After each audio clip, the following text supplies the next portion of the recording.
हो गया चालू हो गया बोलिए। श्रीमद् भागवतम स्कंद तृतीय अध्याय प्रथम विदुर द्वारा पूछे गए प्रश्न श्लोक संख्या 27। कच्चित करुणां परमः सुहन्नो भाम स आस्ते सुखमंगशौरिः भाम स आस्ते सुखम अंगशौरिः यो वै स्वश्रूणां पितृवत् ददाति वरान् वदान्यो वरतर्पणेन। अर्थ अनुवाद भावार्थ श्री श्रीमदेशी भक्ति वेदांत स्वामी प्रभुपाद के द्वारा। कच्चित क्या करुणाम कुरुओं के परम सबसे बड़े सुहृत शुभचिंतक न हमारा भाम बहनोई स व आस्ते है सुखम सुखी अंग हे उद्धव सौरी वसुदेव यह जो वै निसंदेह स्वश्रूणाम बहनों का पितृवत पिता के समान ददाती देता है वरान इच्छित वस्तुएं वदान्यः अत्यंत उदार वर स्त्री तर्पणेन प्रसन्न करके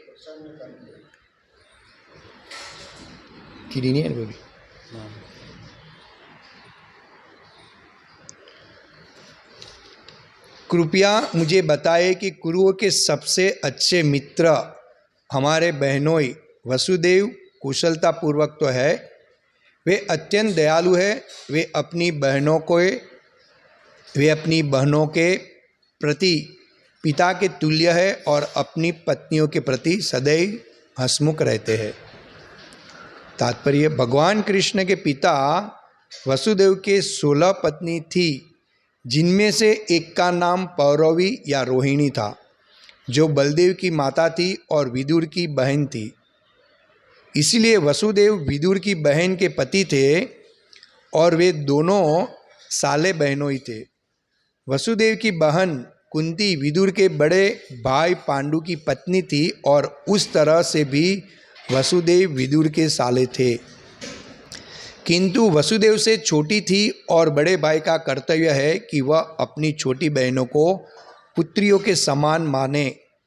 जब भी कुंती को किसी भी प्रकार की आवश्यकता पड़ती तो वसुदेव अपनी छोटी बहन के प्रति अत्यधिक प्रेम के कारण उसे उदारतापूर्वक प्रदान करते थे।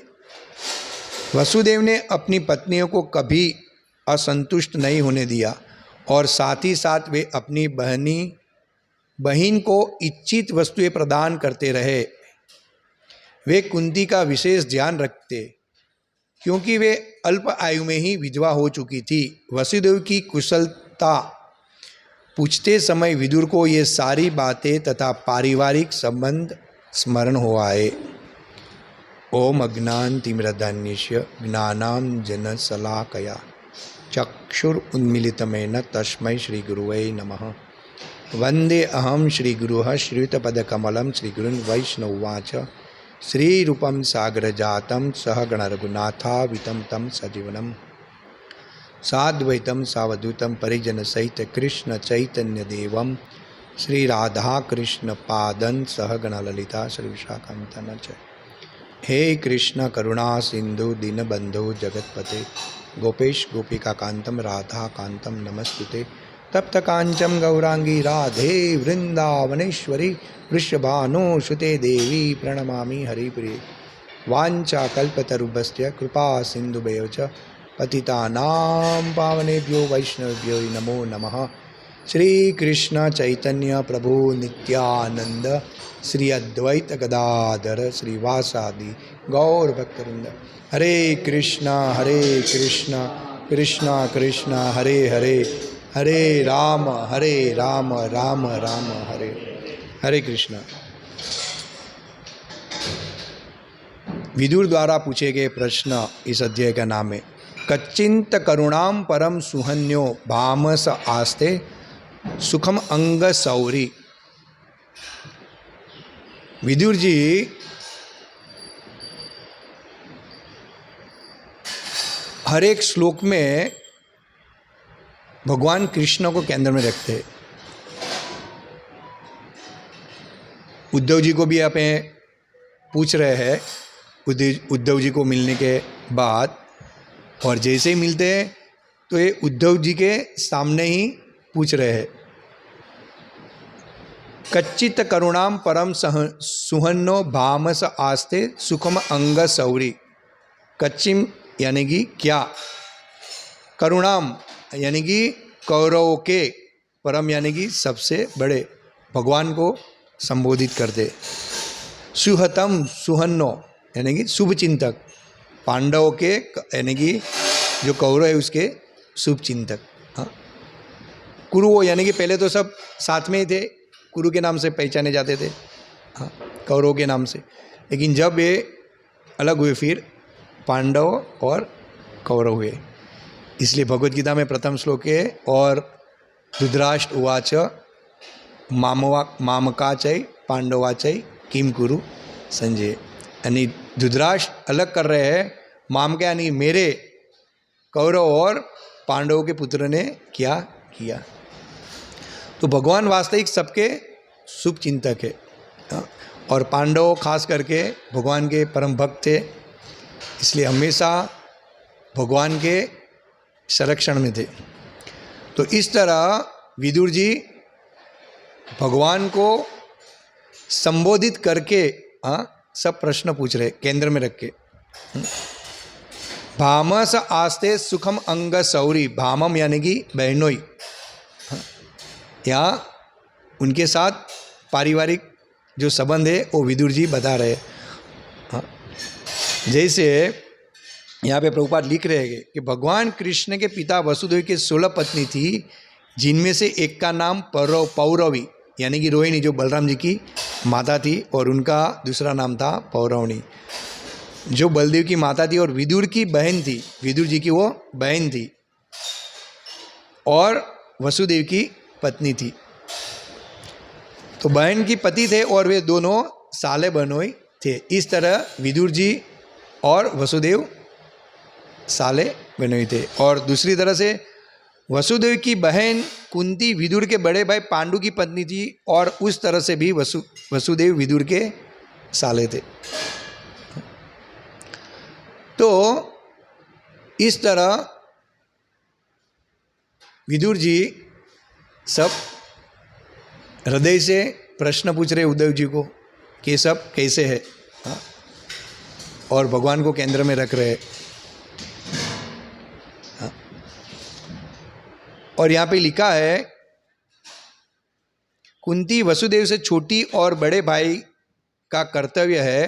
कुंती वसुदेव से छोटी थी और बड़े भाई का कर्तव्य है कि वह अपनी छोटी बहनों को पुत्री के समान माने। यो वै स्वश्रुणाम पितृवद ददाति।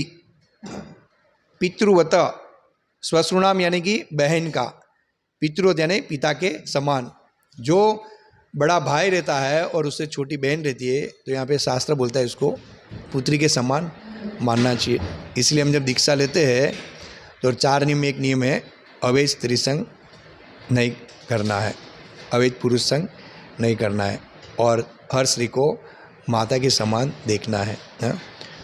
तो इस तरह वो पिता के विदुर जी समान थे। वरान वदान्याय वरत तर्पणेन। वरान यानी कि इच्छित वस्तुएं, और हमेशा विदुर जी अपनी बहन को प्रसन्न करते थे, जो भी मांगते थे इच्छित वस्तुएं, क्योंकि वो छोटी उम्र में ही विधवा हो गई थी। महाराज पांडु का निधन होने के बाद वो सब इस पे ही आश्रित थे, और पति नहीं होने के कारण बहुत कष्ट सहना पड़ता है समाज का, और बच्चे को बड़ा करना, उसका लालन पालन करना। हम आज कलयुग में देख रहे हैं कि भाई भाई का भी नहीं सुनता है, भाई अलग उसका घर अलग।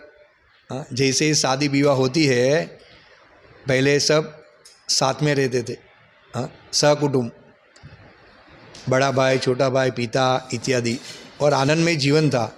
लेकिन कलयुग और कलयुग का प्रभाव से हर एक मनुष्य का बुद्धि भ्रष्ट हो गया है, क्योंकि भगवान की शरण में नहीं है। और प्रकृति के 3 गुणों के कारण लोग ऐसे ही सोच रहे हैं कि हम ये परिवार से अलग रहेंगे तो ज़्यादा सुखी रहेंगे। ये कौन झंझट पालेगा, ये बड़ा भाई का बच्चे को संभालो, छोटे भाई का बच्चे को संभालो, ये इतना कमा रहा है, ये इतना कमा रहा है, मैं उससे ज़्यादा कमा रहा हूँ, हाँ, ये तो कुछ नहीं कमा रहा है। ऐसी सब भावनाएं हो गई है, और स्वार्थ और द्वेष के आधार पर सब लोग क्या करें, परिवार बिखर रहे और अलग हो रहे हैं। हाँ, जब यहाँ पे जैसे दुर्योधन ने विदुर जी को खरी खोटी सुना के निकाल दिया कि हमारा ये हितेच्छुक नहीं है, और दुर्योधन अधर्मी था, और इस कलयुग में भी सब लोग ज़्यादातर अधर्मी और नास्तिक हो गए, इसलिए सब ऐसा निर्णय करते हैं। हाँ? तो इस तरह विदुर जी उद्धव जी को भगवान कृष्ण को केंद्र में रख के सब बातें कर रहे। हाँ? उसको पता है कि ये सर्वश्रेष्ठ है, परम पुरुष है, हाँ, उत्तम श्लोक, हाँ, भगवान का एक नाम है, उत्तम श्लोक के भगवान की स्तुति की जाती है। तो इस तरह विदुर जी सब प्रश्न पूछ रहे हैं उद्धव जी को, समाचार पूछ रहे। हम मिलते तो क्या पूछते, काम धंधा कैसे चल रहा है, हाँ, तेजी है मंदी है, शेयर बाजार कैसे चल रहा है, कौन वोटिंग हुआ, कौन ज़्यादा आएगा। घर पे भी जाते हैं तो सब ऐसे ही पूछते हैं, हाँ मजा में छे, हाँ, लेकिन मज़े में कोई है ही नहीं इस दुनिया में, लेकिन बोलने के खातिर खाली बोलते हैं कि हम मज़े में, लेकिन इस जगत में कोई मज़े में है ही नहीं। दुखालय शाश्वतम, दुख का जगत है, यहाँ कौन सुखी होएगा। थोड़ी मदद मांगने भी हम जाएंगे तो भी मना कर देंगे। हमारा एक डोनर है, उसके पास हम ज़मीन के लिए जाते हैं, मैं एक 100 की नूक बराबर भी आपको ज़मीन नहीं दूंगा ऐसे बोलते हैं। लेकिन वो बोलते हैं कि आप कहाँ भी लो तो जो भी डॉम इत्यादि कुछ बांधना पड़ा तो उसका खर्चा दूंगा, ऐसा भी वो बात करे। यानी कि कलयुग में सब अहम ममेती, मेरे पास जो है उसमें से अगर मैं कुछ भी थोड़ा दूंगा तो मेरे को कम पड़ जाएगा और आने वाली पीढ़ी सुखी नहीं होगी। इस तरह लोगों का स्वभाव हो गया है।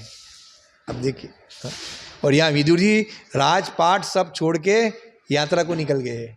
उसको पता है कि अभी इसमें अटैचमेंट अच्छा नहीं है, मेरे को वैराग्य लेना चाहिए, मेरा 50 साल के बाद अभी मेरे को भगवान की शरण में मेरा मन लगाना चाहिए। हाँ? और वसुदेव ने अपनी पत्नियों को कभी असंतुष्ट नहीं होने दिया, और साथ ही साथ वे अपनी बहन को इच्छित वस्तुएं प्रदान करते रहे। वे कुंती का विशेष ध्यान रखते थे, क्योंकि वे अल्प आयु में ही विधवा हो चुकी थी। हाँ? देखो, पहले ऐसा माहौल था, हमारे दादा परदादा भी हम सब जब देखते थे, हमारा स्कूल का वैकेशन होता था, छुट्टी गिर जाती थी तो हम नाना और नानी के घर पे जाते थे। ये हमारा रिवाज था, कहीं भी हम नहीं जाते थे। हाँ? और संबंधी के वहाँ नहीं जाते थे, और वो हमको लाड़ पाड़ से रखते थे और आनंद आता था। और अभी जो माहौल है, जो गैजेट माया और कलयुग में दिया हुआ है, मोबाइल, ज़्यादातर मोबाइल और टीवी, जिसे पिता एक कोने में बैठा रहता है, पुत्र एक कोने में बैठा रहता है, पत्नी एक कोने में बैठी रहती है।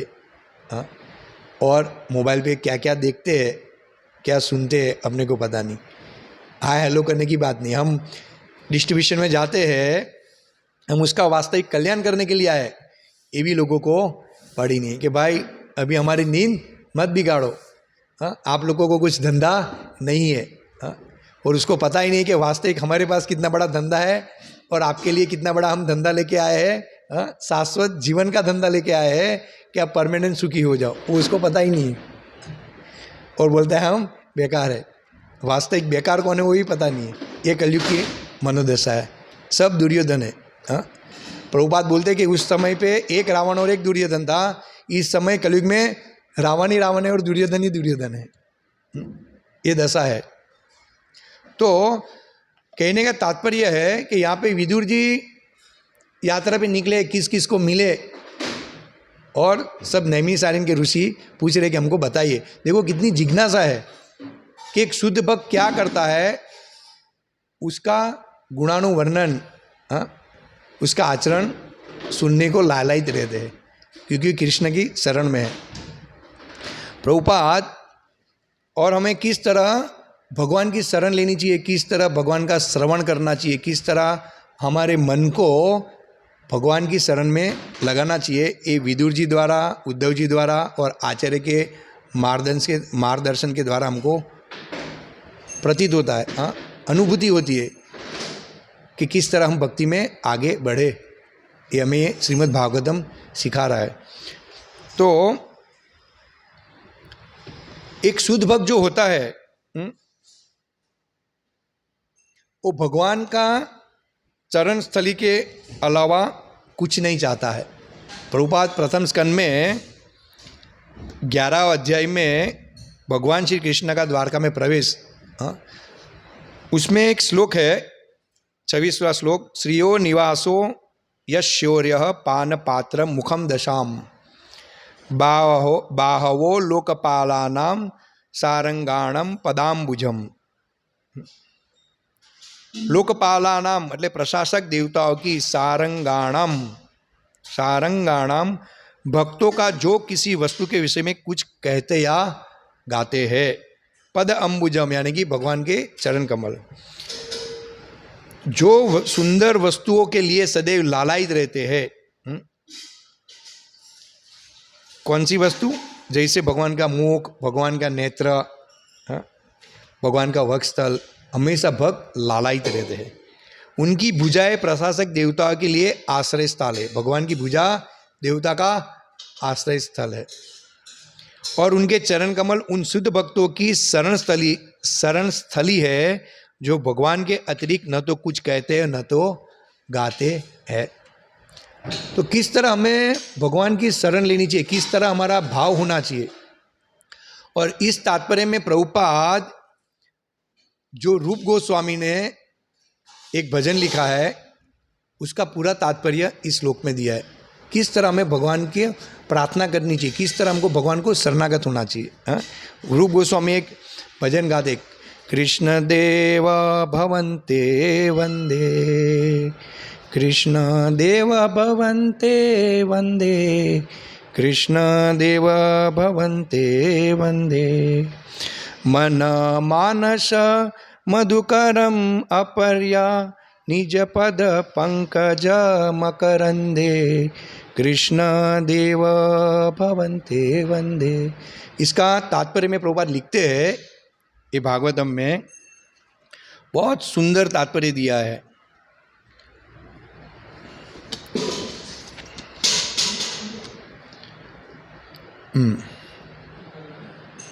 शुद्ध भक्त तो भगवान के चरण कमलों के लिए लालायित रहते हैं। कमल में एक प्रकार का मधु होता है जिसका दिव्य आस्वाद भक्तगण करते। मधु रहता है, जैसे मधुमक्खी मधु के पास ही रहती है, उसका आस्वादन करती है। फूल में से रस चूस के वो मधु इकट्ठा करती है। वे उन मधुमक्खियों के तुल्य है जो मधु के लिए सदा दौड़ती रहती है।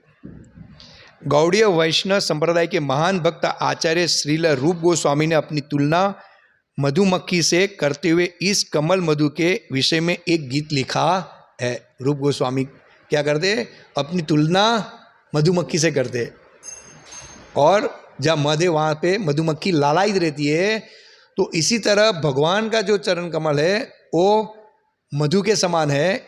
और रूप गोस्वामी क्या बता रहे हैं कि मैं मधुमक्खी के समान हूँ, हमेशा भगवान के जो मधु जैसे कमल है उसमें मेरा मन लगा रहे। ये भगवान को प्रार्थना करते हैं। आप देखिए प्रभुपाद लिख रहे हैं और आगे लिख रहे, हे मेरे भगवान कृष्ण, मैं आपको प्रार्थना करता हूं।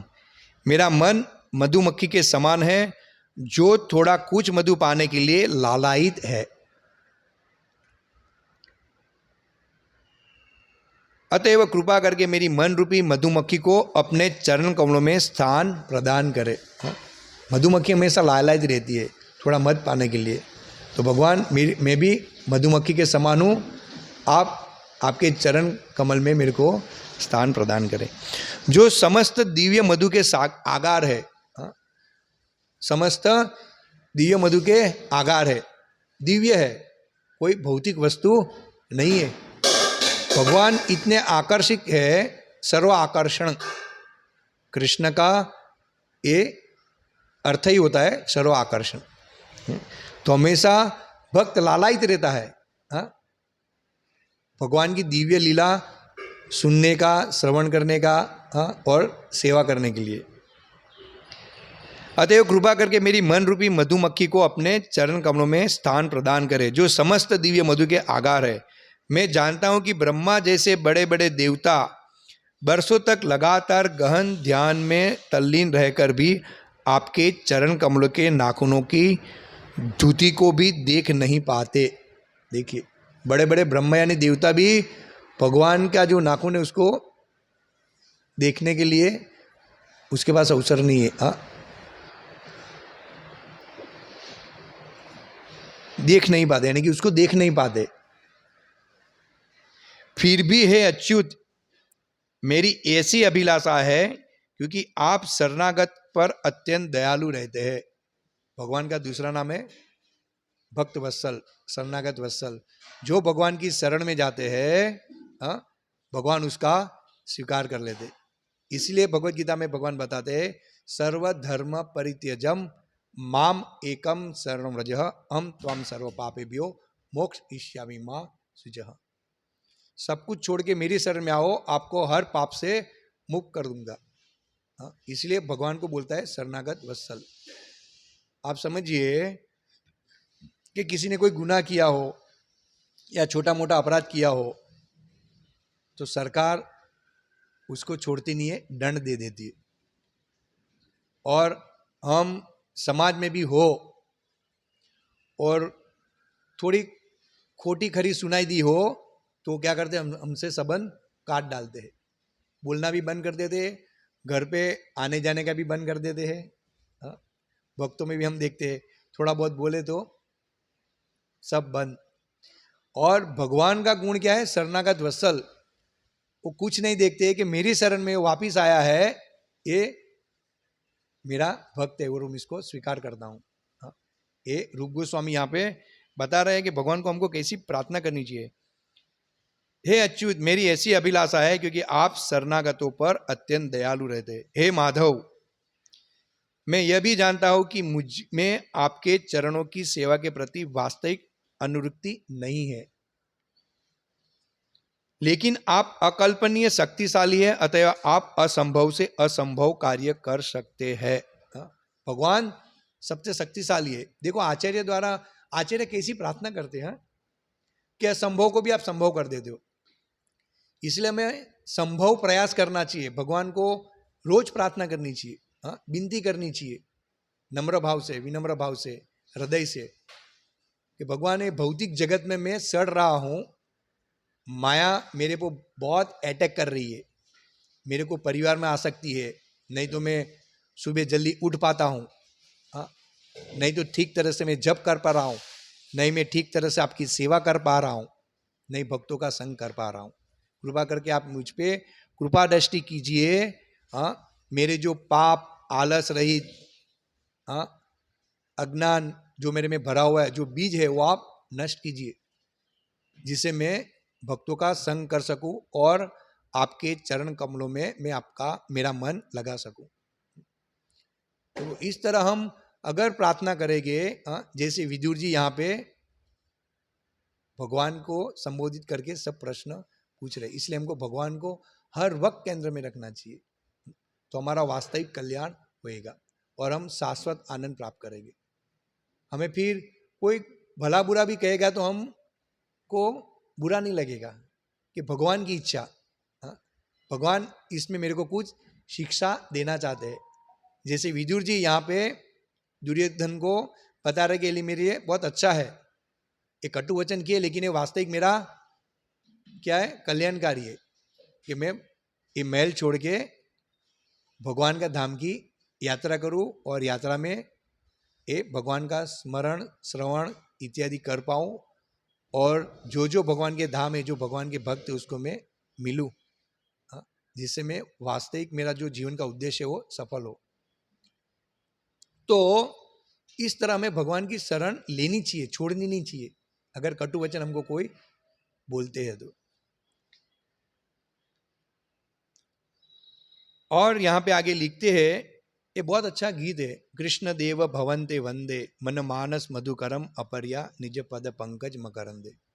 मैं राधेश्वर को बोले थे कि हम ये गीत, मैंने ज़्यादातर भजन सुना नहीं है लेकिन हमें गाना चाहिए। जैसे यहाँ पे प्रभुपाद ये भागवतम के स्कंद में इसका विस्तार से अनुवाद बता रहे।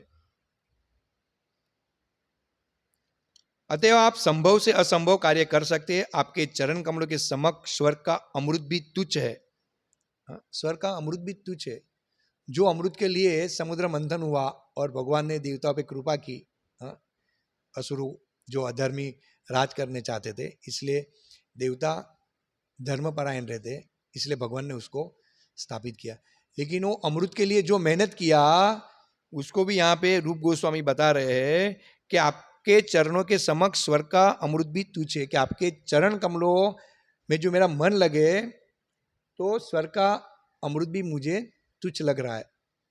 देखिए कितने भगवान के चरण कमल की महिमा है। अतएव मैं उनके प्रति अत्यधिक अनिरुक्त हूँ। अतएव हे परम नित्य, मेरे मन को आपके चरण कमलों में स्थिर होने दे, जिससे मैं आपकी दिव्य सेवा का आस्वादन निरंतर लेता रहूं। जिससे मैं आपकी दिव्य सेवा का आस्वादन निरंतर लेता रहूं। तो भगवान की सेवा का आस्वादन हम निरंतर नहीं ले पाते, और मिलती भी है तो हम क्या सोचते हैं, ये सेवा मुझे ही करनी है। लेकिन इस भजन को हम दोहराएंगे, इसका तात्पर्य हम पढ़ेंगे और हृदय से लेंगे, तब हमें हर सेवा दिव्य लगेगी, हमको उसमें आलस नहीं आएगा। और सेवा कैसे मैं भगवान की और सेवा करूं और भगवान को प्रसन्न करूं, इसका आस्वादन करूं, जो अमृत से भी कहीं बढ़कर है। भक्तगण भगवान के चरण कमलों को प्राप्त करके तुष्ट रहते हैं और उन्हें भगवान के सर्व सुंदर मुख को देखने अथवा उनकी बलिष्ठ भुजाओं के संरक्षण की कोई अभिलाषा नहीं रह जाती। वे स्वभाव से विनम्र हो जाते हैं और भगवान का ऐसे विनम्र भक्तों के प्रति सदैव झुकाव रहता है। देखिए भगवान हमेशा तत्पर रहते हैं भक्तों के लिए। तो इस तरह हमें भगवान को शरणागत होना चाहिए। हम जहाँ भी रहे, मैं भगवान को रोज प्रार्थना करता हूँ, तो बोलता हूँ कि भगवान आपकी जो भी इच्छा हो आप जहाँ भी रखो, जिस युग में रखना हो, जिस कल्प में रखना हो, जहाँ भी रखना हो, लेकिन आपका शुद्ध भक्तों का संग और आपके नाम रूप गुण लीला से कदापि एक क्षण के लिए भी विस्मरण मत कराने का, वंचित मत रखना। ये मैं भगवान को प्रार्थना करनी चाहिए, जिससे हमें अगला देह भी मिले। अगर हम भगवान के धाम जाए नहीं जाए वो भगवान की इच्छा, लेकिन कम से कम हमारी भगवान इतनी तो प्रार्थना स्वीकारेंगे ना। हम कोई अन्य अभिलाषिता हम सुनिए, भक्त कोई अभिलाषा नहीं रखता है, लेकिन ऐसी हमें प्रार्थना करनी चाहिए जिससे हमें भक्तों के घर में दोबारा जन्म मिले। क्योंकि भक्त के घर में जन्म मिलेगा तभी तो हम भक्ति में आगे बढ़ेंगे ना। अभक्तों के घर में जन्म मिलेगा तो हम कहाँ आगे बढ़ेंगे।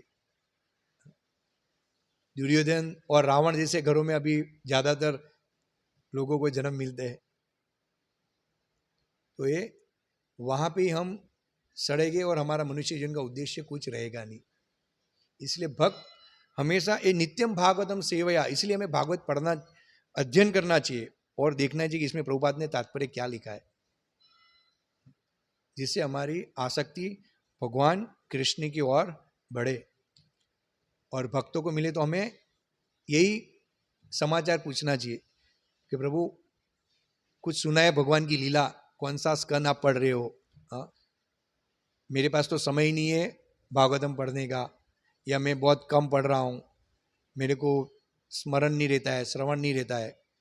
कृपया करके आप क्या अध्ययन कर रहे हो, आप उसका क्या आस्वादन कर रहे हो, और भक्ति में कैसी प्रगति करनी चाहिए, हाँ, कुछ सेवा मुझे को दीजिए, कुछ शिक्षा प्रदान कीजिए जिससे मैं भक्ति में आगे बढ़ूँ। और यात्रा करके आते तो हम पूछते हैं कि यात्रा में आपने क्या क्या किया, कहाँ कहाँ दर्शन किया। अच्छा, भगवान का मुकुट का ये श्रृंगार था, भक्त लोग थे, दीपदान कर रहे थे, इतने सारे भक्तगण थे। हाँ, हम कार्तिक में जाते हैं तो ये सब भक्तों के बीच में वार्तालाप होना चाहिए। जैसे ये विदुर जी यहाँ पे हमको ये सीख दे रहे, और रूप गोस्वामी ये भजन के द्वारा जैसे कृष्ण देव भवंतम वंदे मन मानस मधुकरम अपर्या निज पद पंकज मकरंदे कृष्ण देव भवंते वंदे। तो इस प्रकार हमारी भगवान को प्रार्थना होनी चाहिए। तो हमें आचार्य द्वारा ये भजन हमें भगवान के आगे दोहराना चाहिए, जिससे हमारा हर समय हर पल भगवान के चरण कमल में मन लगा रहे, और हम भौतिक आसक्ति से दूर रहे, माया से दूर रहे। क्योंकि हमें विदुर महात्मा की तरह ही आगे बढ़ना है। ये भागवतम में जो भक्त और भगवान का आदान प्रदान है, ध्रुव महाराज, प्रहलाद महाराज, विदुर जी, अक्रूर जी, हाँ, देवहूति माता को कपिल देव उपदेश दे रहे हैं, बहुत पृथु महाराज की कथा है। तो इस तरह हमें श्रीमद् भागवतम श्रवण करना चाहिए, नहीं कि मायावादी और अभक्तों के कथाकथित कथाकारों के मुख से सुनना चाहिए। मायावादी भाष्य सुन ले होय सर्वनाश। और हमें इतना दिव्य संप्रदाय मिला है प्रभुपाद की कृपा से, और हृदय से हमें इसमें स्थान मिला है, हृदय से हमें इसको ग्रहण करना चाहिए और हमारा मनुष्य जीवन सार्थक करना चाहिए। सार्थक तभी होएगा जब हम कृष्ण की शरण में मधुमक्खी की तरह, जैसे मधुमक्खी थोड़ा मत के लिए लालायित रहती है, उसी तरह हमें भगवान की चरण दर्शन के लिए, सेवा के लिए लालायित रहना चाहिए। हमारा उद्देश्य ही है, हमारा जो भी शरीर है, स्थूल शरीर है, आध्यात्मिक शरीर है, भौतिक शरीर है, ये सब भगवान ने हमको दिया है। इसका हम भोक्ता है ही नहीं, भगवान ही भोक्ता है। अगर हमको मनुष्य देह ही भगवान नहीं देते और कुत्ते और बिल्ली का शरीर दे देते या सुअर का शरीर दे देते, तो हम क्या करते? सुअर का शरीर तो खाली हम मल खाते, कुत्ते का शरीर देते भूखते रहते। लेकिन मनुष्य देह का हमको भगवान ने शरीर दिया है, उसका वास्तविक उपयोग हमें इस तरह करना चाहिए, भगवान को प्रार्थना करके। और पारिवारिक संबंध में हम कैसे कृष्ण को केंद्र में रखे, कैसे सबको भक्त बनाए, ये यहाँ पे विदुर जी द्वारा हमको सब ज्ञात हो रहा है। और आगे श्लोक में ऐसे ही विदुर जी पूछ रहे हैं, हाँ, सब भगवान की फैमिली है, ये है, वो है, इत्यादि। हरे कृष्ण। श्रीमद् भागवतम की जय, श्रील प्रभुपाद की जय, गौर प्रेमानंदे, हरि हरि बोल। प्रद्युमन स्टॉप कर देना जरा।